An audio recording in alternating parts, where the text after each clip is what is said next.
नमस्कार. स्मार्ट मराठी सुगरण या यूट्यूब चॅनलमध्ये सर्वांचे मनापासून स्वागत. आज आपण गणेश चतुर्थी स्पेशल चुरमा लाडू बनवूया. तर त्याच्यासाठी पहा, इथे मी 1 वाटी गव्हाचं पीठ घेतलेलं आहे आणि ह्याच सारख्या वाटीच्या मापानं रवा घेतलेला आहे. हा रवा बारीक किंवा जाड कुठलाही चालतो. हे दोन्हीही असं मिक्स करून घ्यायचं. आणि आता हे दोन्ही मस्त पीठ मिक्स झालेलं आहे. तर याच्यात आपल्याला आता असे 2 चमचे कच्चंच आपलं तूप वापरायचं, गरम वगैरे करायचं नाही. आणि हे तूप सगळे असं पिठाला मिक्स करून घ्यायचं. सगळ्या पिठाला असं चोळून लावायचं. प्रत्येक सगळ्या पिठाला असं लागलं पाहिजे. तर सगळ्या पिठाला तूप मी असं चोळून घेतलेलं आहे. तर याच्यात आता आपण पाणी घालून थोडं पाणी घालायचं आणि मळून घेऊया.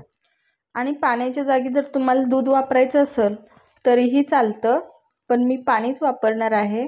मस्त आपण असं चपातीला गोळा मळतो तसं मळून घ्यायचं. जास्त पातळ पण नाही आणि जास्त घट्ट पण नाही.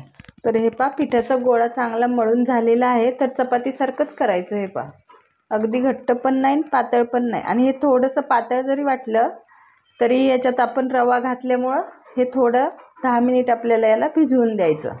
तर 10 मिनिट आपण याला झाकून ठेवूया. तर हे पहा, 10 मिनिट झालेले आहेत आणि आपलं पीठही मस्त फुललेलं आहे. तर याचे आता असे आपण गोळे तोडायचे, जेवढ्या आकाराचा हवा तेवढ्या आकाराचे, आणि असे मुटके बनवूया. आणि हे पहा, अशा प्रकारचा मुटका मी बनवलेला आहे. आणि असे पातळ बनवायचे, जास्त जाड पण नाही बनवायचे, म्हणजे सगळीकडून आतमध्ये तळला पाहिजे, कच्चा नको राहायला. तर सगळ्या पिठाचे आपण आता असे मुटके बनवून घेऊया. तर हे पहा, सगळे मुटके आपले पिठाचे करून झालेले आहेत. तर आता आपण हे तळून घेऊया. हे पहा, तेलही गरम झालेलं आहे. मी तेल वापरलेलं आहे. हे आपलं रोजच्या वापरातलं कुठलंही तेल घेतलं तरीही चालेल. तुम्ही तुपही वापरू शकता. तर हे पहा, मस्त एका अंगाने असे तळले की अलटपलट करून आपण याला गोल्डन रंगावर तळून घेऊया, म्हणजे ते कच्चे राहणार नाहीत. हे पहा, मस्त आपले मुटके असे गोल्डन रंगावर तळून झालेले आहे. हे पहा, मस्त फुललेलेही आहे. तर आपण आता हे काढून घेऊया. आता अशा प्रकारे मी हे मुटके तळून घेते. हे सगळे तळून झालेले आहेत. तर याला आता 10 ते 15 मिनिट आपण थंड करून घेऊया. मुटके आता थंड झालेले आहेत. तर आता आपण ते मिक्सरला लावूया. असे तोडून घालायचे, म्हणजे मोठाले तुकडे त्याच्यात राहत नाहीत. तर हे पहा, मस्त बारीक असं झालेलं आहे. एकदम असं मस्त बारीक करून घ्यायचं. आणि तुम्हाला जर चाळायची गरज वाटली तर चाळून घ्या. मी आता याला चाळणार नाही. तर हे पहा, याच्यातलं तेल मी काढून ठेवलेलं आहे आणि एकच पळी मी आता तेल ठेवलेलं आहे. तर इथे मी 4 ते 5 काजू आणि 4 ते 5 बदाम असे बारीक काप करून घेतलेले आहेत. तर हे आपण तेलात तळूया.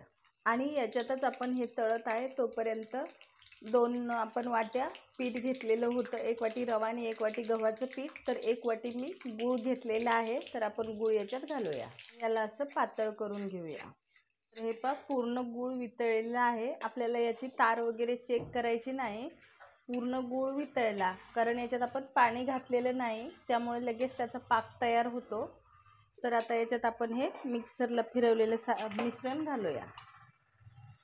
आणि चुरमा गुळाच्या पाकात घातल्यानंतर लगेच आपण गॅस बंद करायचा आणि हा चुरमा असा मिक्स करून घ्यायचा.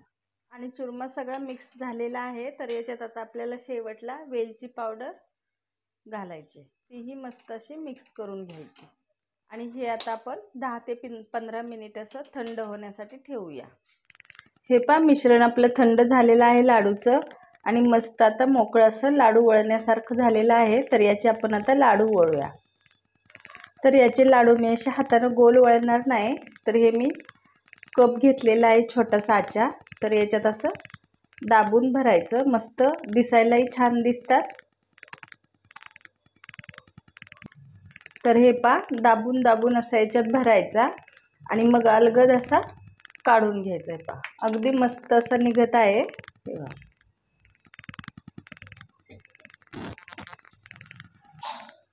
आणि हे पहा, दुसराही लाडू मी तुम्हाला असं काढून दाखवते. हे पहा, अगदी मस्त असे निघत आहेत. तर सगळे आता मी असे तयार करून घेते. आपले तेवढे 2 वाटी पिठाचे 8 असे चुरमा लाडू तयार झालेले आहेत आणि अगदी मस्त असे हे पहा, दिसायलाही देखणे आणि चवीलाही तितकेच अप्रतिम. तर आपले लाडू चुरमा लाडू आता तयार झालेले आहेत आणि याच्यावर मी थोडीशी अशी सजावटीसाठी खसखस घालणार आहे. तुम्हाला आवडत असेल तर लावा, नाही लावली तरीही चालतं. आजची रेसिपी आवडल्यास व्हिडिओला लाईक, शेअर आणि सबस्क्राईब करायला विसरू नका. पुन्हा भेटूया नवीन रेसिपीसोबत. धन्यवाद.